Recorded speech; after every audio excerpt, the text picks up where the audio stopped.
Ako po yung ate po ni Princess Anne. Kapo papasok po siya sa school. Ako po yung nagluluto. Baon niya po sa lunch, ang pinapaliguan. Wow. So, yung tatay po namin ay lasinggero po. Yung nanay po namin, lagi po siya nagtotong eats. Ang dami niya po kasama dito. Game na. Hi guys! Mag-hi ka. Hi po.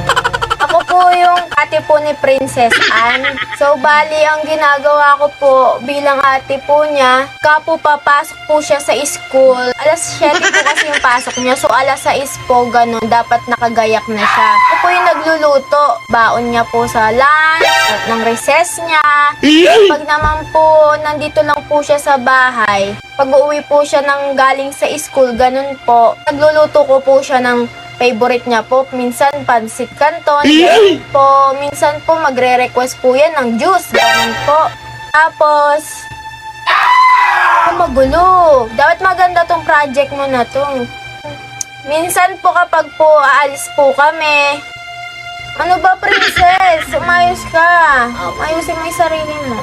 So, minsan po kapag po iyak po siya, kunwari po alis po kami, ganon. Ano ko po siya, pinapaliguan. Ako po yung nagbibihis po sa kanya. Minsan po ano siya yung matamad. Tamad talaga siya. About naman po sa nanay po at saka yung tatay po namin. Tatay po namin. Stop. Eh, di ba? Sige ka Bakit mo yan? Ayan, may sumali pong bata. Anak niya. So, ayan po, no, tapos na po siyang Oh, huwag ka magulo. Tatanggalin ko na lang, ikakat ko na lang.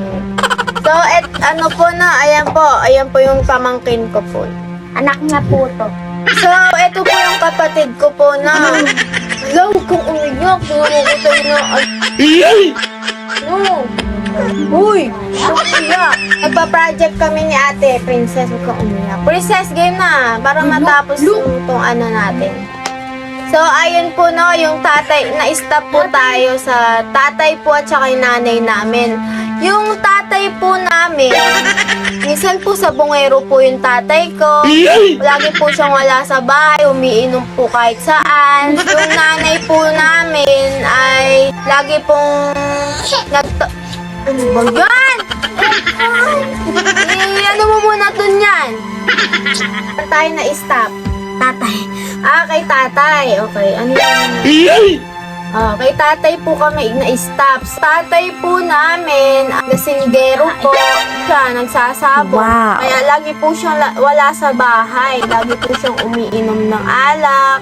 Tapos, yung mama naman po namin, lagi po siya nagtotong eats. Ang dami po kasama dito, mga marites, ganun po. Lagi po silang nagtotong eats po sa amin. Ay, si Princess naman po ay minsan po talaga ay mabait po yan minsan.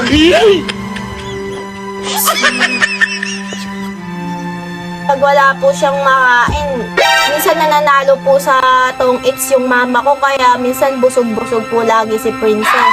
Minsan nga po yung ulam po namin, mahilig po kasi siya sa manok, so minsan inuuwi na lang po ng tatay namin yung manok niya pag natalo po siya. Opo, ganun po nangyayari po sa amin. So, yun lang naman po yung ano po namin, yung video po namin. Thank you po sa teacher po ni Princess. Thank you!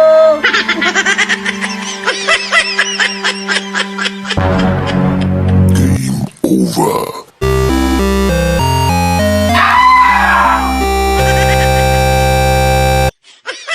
Ha ha ha ha, isa prank lang yan eh.